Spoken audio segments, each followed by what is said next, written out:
Se você é ovelha de Deus, você não deve mandar foto sem lã. Entendeu essa comparação? Vamos lá que a gente vai conversar um pouco sobre esse assunto. Existe uma cultura que está sendo formada principalmente entre os jovens e que tem, né, se esticado aí para pessoas que já têm mais tempo de fé, já são até mais velhas, não só na fé, mas em questão de idade também, né, que é a questão do nudes, que tem, infelizmente, facilitado a imoralidade sexual em muitos aspectos. O que acontece? Hoje, um jovem, um adolescente de 15 anos, a maioria começa a namorar por volta dos seus 14, 15 anos, sem perspectiva de casamento, então passa muito tempo namorando, e muito tempo aquecendo os desejos que não podem ser consumados. O que acontece? Um rapaz de 15 anos começa a namorar geralmente com uma menina mais nova, ali dos seus 14, ou 16, 15, ou 15, 15, enfim. E aí, começam a ter um relacionamento, esse relacionamento começa a durar mais do que deveria, isso, tô falando do corpo de pessoas cristãs, né, pessoas que se dizem cristãs. O relacionamento passa a durar mais tempo do que deveria, e isso começa a acender um desejo sexual que não pode ser consumado, por não haver tido ainda o casamento. E aí, alguns jovens, algumas pessoas, alguns cristãos, têm utilizado o argumento de que eles não estão de fato pecando, porque eles não estão consumando o ato, eles só estão vendo, eles só estão olhando, eles só estão desejando. Eu já escutei um jovem dizendo: Deus criou a mulher para o homem e o homem para a mulher, então não tem problema nenhum. E não é bem assim. Tudo tem que estar dentro da vontade de Deus. E o sexo, ele é para o casamento, e não para qualquer um usufruir. Mas eu usufruo mesmo sem ser casado. Você está errado e ponto final. Não concordo com você, o problema é seu porque você está errado e ponto final. Tá? Mas eu não acho que é assim. Você pode ter sua opinião, você pode discordar de mim do jeito que você quiser, mas eu tenho que lhe instruir dentro do que a Escritura fala, tá bom? A realidade é que uma vida sexual ativa fora do casamento ou antes do casamento é pecado, é imoralidade sexual. Quando alguém ela não consuma o ato da relação em si, mas ela começa a despertar o desejo através de pornografia visual, auditiva ou lida. Existe pornografia que você vê, existe pornografia que você escuta e existe pornografia que você lê. Esses três casos aqui são imoralidade sexual. Nos três casos, o que é o ver? É assistir uma foto, uma cena, um filme, um vídeo. Isso é o ver.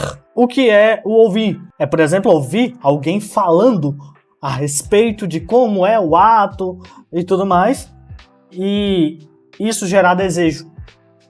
E o que é ler? É você ler a respeito de uma cena, de alguma coisa que está relatando o momento e trazendo a você um desejo, tá?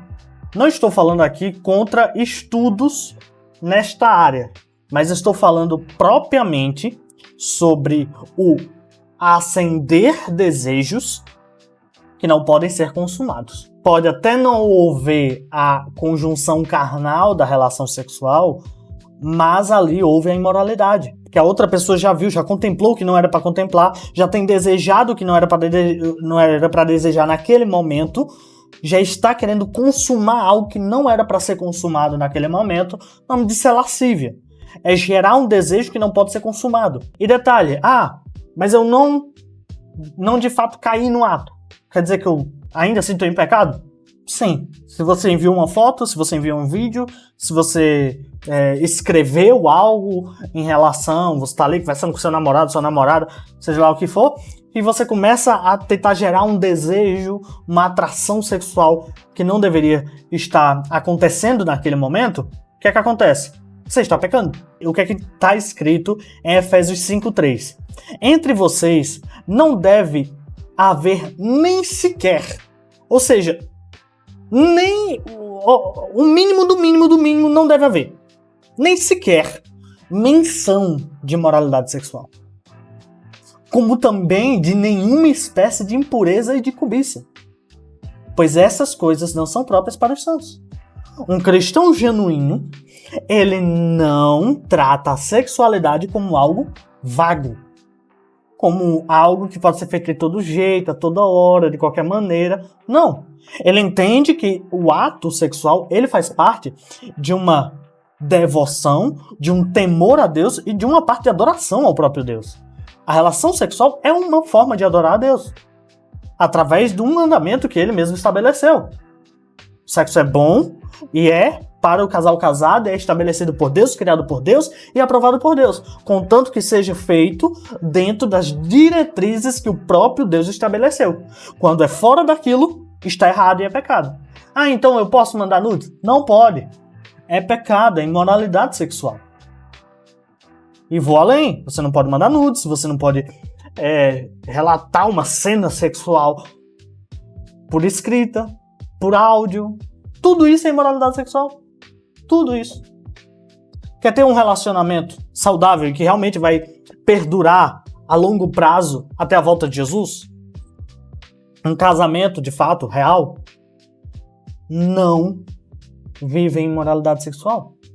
Não viva em nenhum tipo de impureza. Isso vai destruir a sua vida. Não tem pra onde. Vai destruir a sua vida. Ah, eu não concordo com você. O problema é seu. Vai destruir a sua vida e eu tô aqui lhe avisando. Tá? Estou aqui lhe avisando que qualquer tipo de impureza e imoralidade sexual vai destruir a sua vida. A Bíblia diz que todo outro pecado que é praticado contra o outro. Mas o pecado sexual é contra o seu próprio corpo. Vai lhe prejudicar de uma forma terrível. Isso é certo. Então, não pode ser publicado, enviado, lido, visto, ouvido aquilo que é pornografia. Um nudes é pornografia.